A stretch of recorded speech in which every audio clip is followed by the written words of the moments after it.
Hi everyone, my name is Mohan Mbazo, and today I will be presenting to you about the water crisis held in Cape Town. As we all know, it's a trend in South Africa. The task in hand was to collect the data about the crisis and use the data that is already existing. Then, the problem statement is as follows. It is stated that Cape Town water crisis started from 2009 up to this far 2018, and we are obliged to use all the available statistics on this crisis and come up with solutions.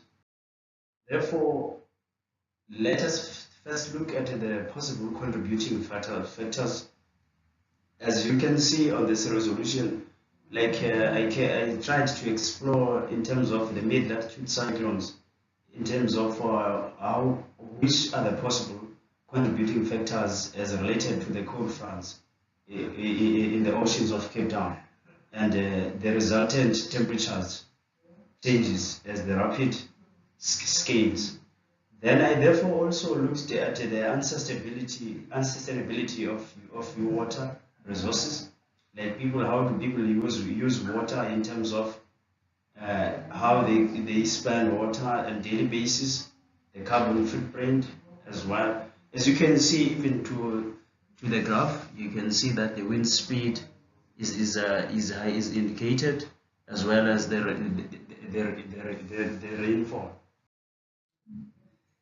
Uh, Let us look at now at the actual grounds on what is happening in terms of the rainfall.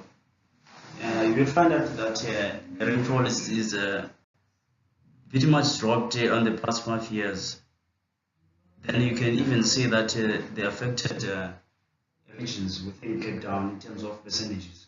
You can see that here in Cape Town, they had got 22% of rainfall.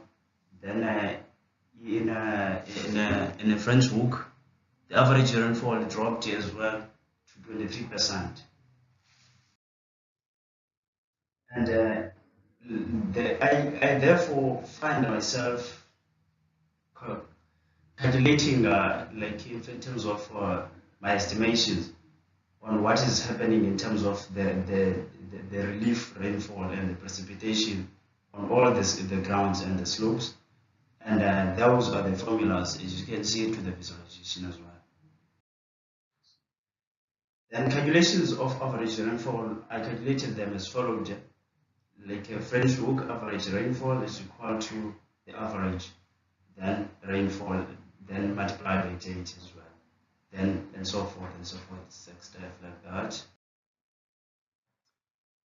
Then to quantify what is happening in terms of the dam levels under the water, as you can see from the figure, all figures for the 27 of from the 27th of March for each year, except for those in the second column, which gives the figures for the previous week of this year. Then you can see how they are equally distributed in terms of the regions and the years since from 2014, was the trend became very serious in 2014.